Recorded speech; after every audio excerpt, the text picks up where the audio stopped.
నమస్తే, నేను మీ కుప్ప పద్మిని. ఇన్నాళ్ళు మీ సపోర్ట్ ని నాకు అందిస్తూ, మీ ప్రేమని నాకు అందిస్తున్న ప్రతి ఒక్కరికి కృతజ్ఞతలు. ఇప్పుడు చూడబోతున్న ఈ వీడియో కూడా ఖచ్చితంగా మీకు ఉపయోగపడుతుంది. లైక్, షేర్ అండ్ సబ్స్క్రైబ్ చేసి మీ ఇష్టాన్ని అలాగే మీ సపోర్ట్ ని నాకు అందించండి. అలాగే ఈ వీడియో పట్ల మీ అభిప్రాయాన్ని కమెంట్ సెక్షన్ లో కమెంట్ చేసి నాకు తెలియజేయండి. నమస్తే, వెల్కమ్ టు అవర్ ఛానల్. నేను పద్మిని. ప్రస్తుతం మనతో పాటు ప్రముఖ ఆధ్యాత్మికవేత్త, వాస్తు జ్యోతిష పండితులు కేఎస్ఆర్ గారు మనతో పాటు ఉన్నారు. మాట్లాడదాం. సార్ నమస్తే. సార్ చాలా మంది చెప్తూ ఉంటారు, మేము ఈ మంత్రం చదివేస్తున్నాం, ఆ మంత్రం చదివేస్తున్నాం, ఈ స్తోత్రం చేసేస్తున్నాం, ఆ స్తోత్రం చేసేస్తున్నాం అని, కానీ ఫలించట్లేదండి అని అంటూ ఉంటారు.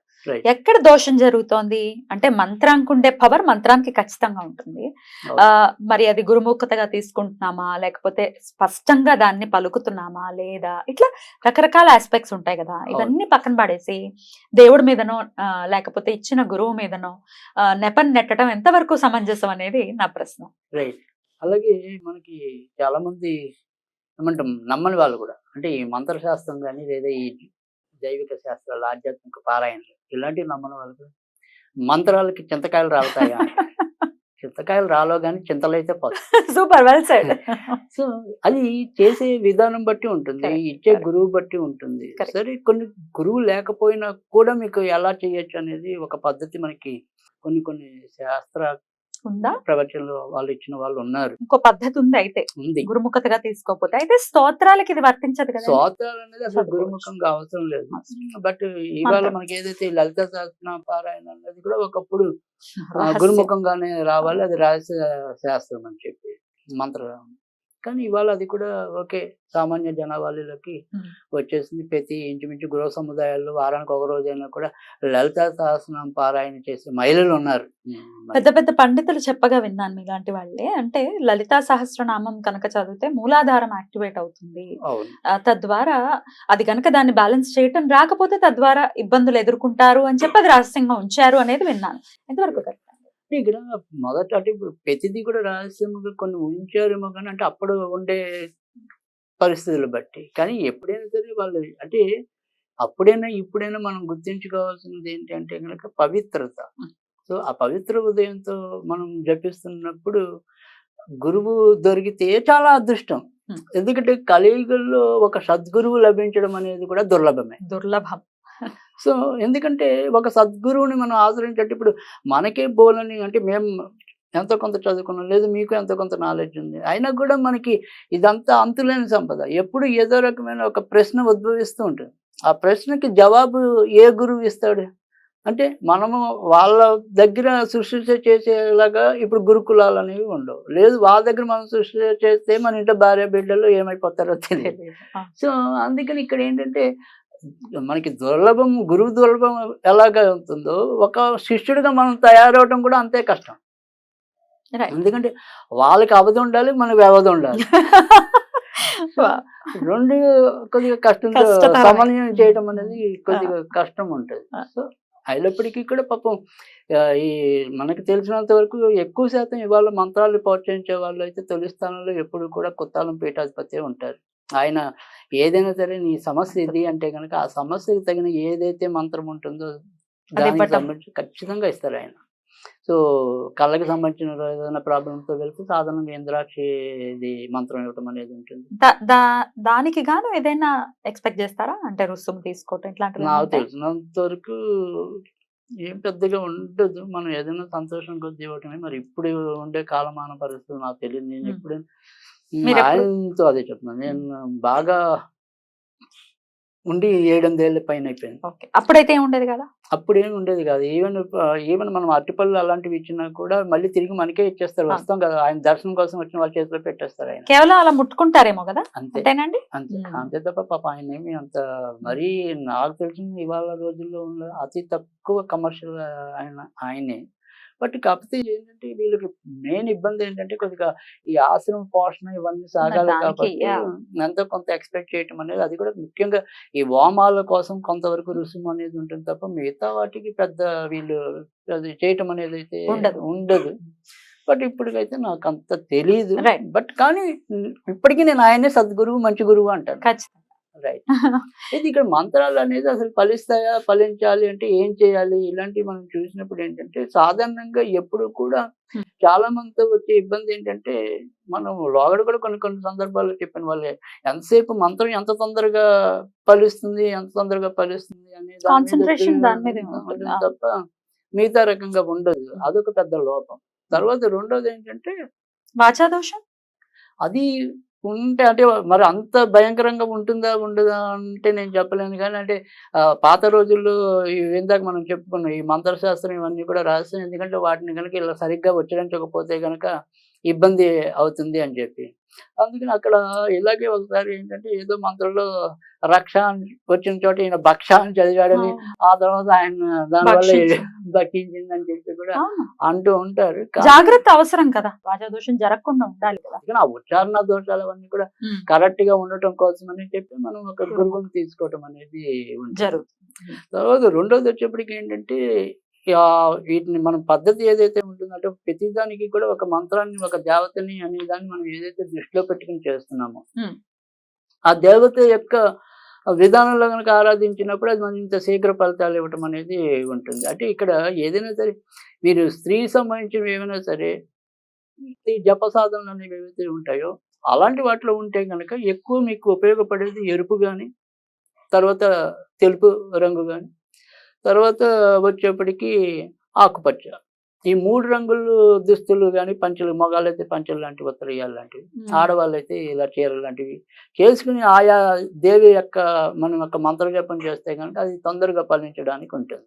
ఇక పురుషులైతే గనక సాధ్యమైనంత వరకు కూడా నీలం గాని, పసుపు గాని గనక ధరించి చేస్తే అది తొందరగా ఫలితం ఇవ్వడానికి ఉంటుంది. కొంతవరకు తెలుపు కూడా పర్వాలేదు. ఒక దీక్షా వస్త్రం కింద పెట్టుకుని కూడా చేయొచ్చా అండి?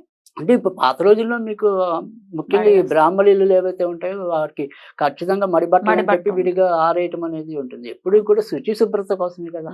సో ఆ రకంగా ప్రతిరోజు ఉతికి ఆరేసి మనం పైన వేసేవాళ్ళు ఎవరికి దడి మీద, అసలు వంటింట్లోనే ఉండేది ఒక కర్ర కదా. సో అవి ఇప్పుడు లేవు, కానీ ఉన్నంతలో మనం అలాంటివి ప్రామాణికంగా తీసుకుని పాటించడం శక్తి మేరకు అనేది. అంతేగాని అవి పూర్తిగా మనం మన సంస్కృతి అనేది పాడైపోకూడదు. అంటే ఇవి కూడా ఉంటాయి, ఇలా చేస్తే ఇంకా మంచిదని చెప్తే కనీసం భావి తరాల్లో కనీసం కొంతైనా అది నిల్చుంటుంది. లేకపోతే ఇంకా ఏమంటాం, ఒక మొక్క కొరుకుతే కూడా ఓం నమః శివాయ అనేది అలవాటైపోతుంది.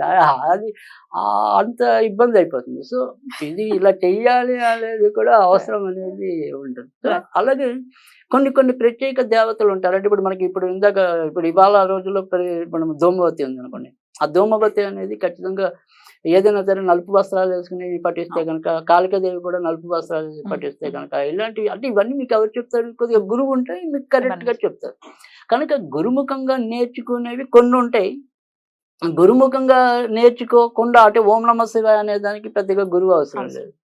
శ్రీరామ జయరామ జయ జయరామ అనే దానికి అక్కర్లేదు. అది కూడా అంతే పవర్ఫుల్. అంతేగా, బీజాక్షరాలు లేకపోయినంత మాత్రాన్ని ఫలించమనడానికి లేదు.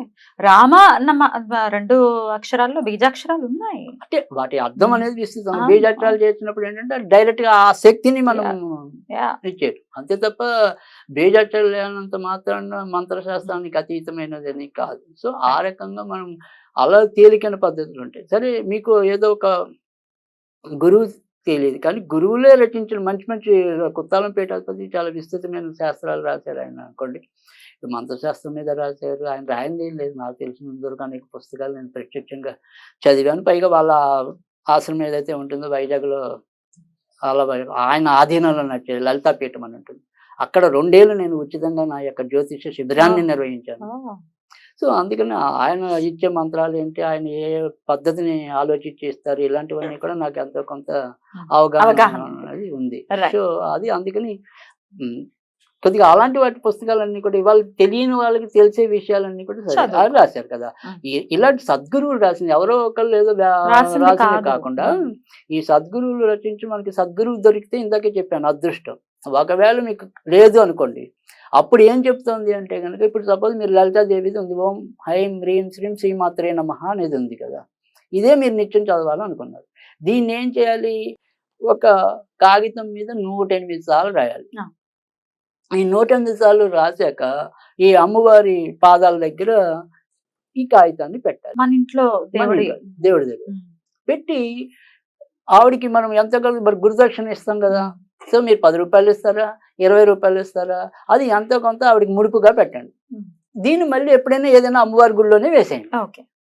ఆ పేపర్ అప్పుడు అదే ఆ పేపర్తో ఆ పేపర్ వేసేయండి. కూడా అక్కడ ఏదైనా ఒక చెట్టుకి కట్టేయటం కానీ లేకపోతే లేదా హుండీలో అక్కడ వేసేయడం. వేసేయటం, హుండీలో వేసేయటం చేసినా కూడా మీకు ఆవిడ లలితే మీకు గురువుగా భావించి అద్భుతం. ఇచ్చినట్టుగా అవుతుంది. సో అలా అది చేసుకోవచ్చు. అలా చేయొచ్చు. అది మాకు గురువులు లేరండి అని బాధపడద్దు. ఆ, కానీ నేననేది ఏంటంటే ఈ మంత్ర శాస్త్రం గురించి విపులంగా రాసిన వాళ్ళ పుస్తకాలు తీసుకోండి కానీ అటు ప్రతి మంత్రాన్ని చేసి అంటే ఒక్కోసారి కొంతవరకు ఇబ్బంది అనేది ఉంటుంది. ఉంటుంది. కానీ ఏదైనా సరే ఇందాక చెప్పిన ఈ ముఖ్యంగా కుత్తాలం వారు రచించిన పుస్తకాలు కానీ తర్వాత గతంలో కూడా చెప్పాను మధుసూదన సరస్వతి అని ఉంటారు, ఆయన రచించిన పుస్తకాలు కానీ ఇలా పెద్దవాళ్ళు ఇప్పుడైతే రమ్యానంద భారతి గారు కూడా రాస్తున్నారు పుస్తకాలు.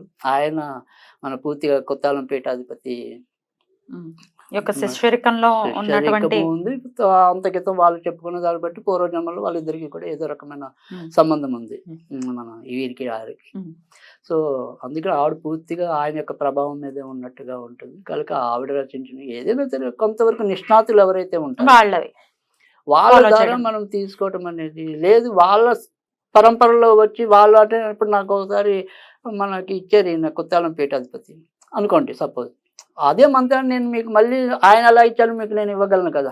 అవును, ఎందుకంటే సాధన చేసిన ఇది ఉంది కదా. రైట్. అంటే ఇక్కడ ముఖ్యంగా ఈయనైతే కనుక కుత్తాలం పీఠాధిపతి గారు ఖచ్చితంగా పూర్తిగా ఒక పద్ధతిలోనే చెప్పడం. అంటే ఇప్పుడు సపోజ్ మీకు ఒక మంత్రం ఇచ్చారు అనుకోండి, ఆ మంత్రం ఆయన మినిమం 1,00,000 అంటారు చేయాల్సిందే. 1,00,000 సార్లు ఏముంది అది. ఇప్పుడు ఓం ఐదు మాత్రం అనేది రోజుకి ఈజీగా మీరు ఒక గంట కూర్చుంటే కనీసం 1000 వెళ్ళిపోతుంది ఈజీగా 100 రోజుల్లో 100 రోజులు కదా. సో అలాంటి తేలికైన పద్ధతిలో ఉండే మంత్రాలు ఎంచుకోండి. మరీ పెద్ద పెద్ద ప్రత్యంగా అంటే అది చాలా పెద్ద మంత్రం ఉంటుంది. అలాగే ఇదే వారాహిలో మీకు 210 అక్షరాలు ఉన్న మంత్రం కూడా ఉంది. సో మరి అలాంటి పెద్ద పెద్ద వాటి జోలికి వెళ్ళకపోయినా ఇలా సింపుల్గా ఉండే మీకు ఈజీగా వచ్చేసిన ఏమవుతుంది, తొందరగా మంత్రం కదులుతుంది. అలాగని మంత్రం ఏమన్నారంటే ఆయన మనకి 3 పద్ధతులు ఉంటాయి. అంటే మంత్రం ఎప్పుడు కూడా ఒకటి బిగ్గరగా చదవకూడదు, లోపల చదువుకో. ఈ లోపల చదివేది కూడా అంటే పెదాలు కలపకుండా చదవటం అనేది. అందుకని ఇక్కడ మానసికంగా పెదాలు కలవకుండా ఓం నమ శివాయ ఓం నమ శివాయ అనేది అయితే అది ఉత్తమం. సో కొంతవరకు పెదాలు కలిపి ఓం నమ శివాయ అంటే అది మధ్యమం. ఓం నమ శివాయ అంటే ఏదైనప్పటికీ కూడా ఈ ఒక మంత్రం కానీ ఏదైనా కానీ కేవలం సామూహికంగా చేసినప్పుడు మాత్రమే దాన్ని బిగ్గరగా చేయటం అనేది తప్ప వ్యక్తిగత సాధనలో ఎప్పుడు కూడా సాధ్యమైనంత వరకు మానసిక వాచ అయితే మీకు తొందరగా ఫలిస్తుంది. సో అలా ఆ రకమైన పద్ధతులు తెలుసుకుని చేస్తే కనుక తప్పకుండా మంత్రాలు అన్నవి అయితే గ్యారంటీగా పనిచేయటం అనేది ఉంటుంది. అంటే ఒక్కోసారి ఏమవుతుందంటే నా అనుభవం వరకు మనం ఏదైనా సరే ఒక 90 రోజులు 100 రోజుల్లో చేస్తాం కదా, ఆ 90-100 రోజుల్లో ఒక్కోసారి పని చేయకపోయినప్పటికీ కూడా ఖచ్చితంగా ఒక 2-3 నెలలు అటు ఇటుగా కూడా దాని యొక్క ఫలితం మనకి ఎంతో కొంత అందటం అనేది అయితే నేను ప్రత్యక్షంగా చూస్తున్నాను. అందుకని ఇవాళ చేసేసి ఇవాళే రావాలి అంటే అసత్య ప్రదర్శన చేయగానే గర్భం వచ్చిందా లేదా అనుకుంటే నేనేం చేయలేను. సో కొంతవరకు కష్టపడాలి, కష్టపడి సాధన చేస్తే ఖచ్చితంగా చింతకాయలు రాలో కానీ చింతలు పోతాయి. అలా సో అవన్నీ ఒక పద్ధతి. అలా కాకపోయినా అవేం పాటించకపోయినా కూడా మనం నిత్యం ఒక పద్ధతిలో ఒక నియమిత సంఖ్యలో అంటే 1,00,000 అనేది 1,00,000 మీకు అవ్వలేదు అనుకో, ప్రతిరోజు ఒక నియమిత సంఖ్య ఎట్టుకోండి, 108 అనేది అది ఖచ్చితంగా మీకు ఒక 5-6 నెలలకైనా తప్పకుండా పనిచేస్తుంది. ఆ రకంగా మీరు మంత్రాలు అనేది చాలా శక్తివంతమైనవి, అందులో అయితే ఆక్షేపం లేదు. బ్యూటిఫుల్ అండి, చాలా అద్భుతంగా వివరించారు. ఇది కావాల్సినటువంటి ఒక మంచి టాపిక్, డెఫినెట్ గా ఇది యూజ్ అవ్వాలని మనస్ఫూర్తిగా కోరుకుంటూ థ్యాంక్ యూ అండి. నమస్తే.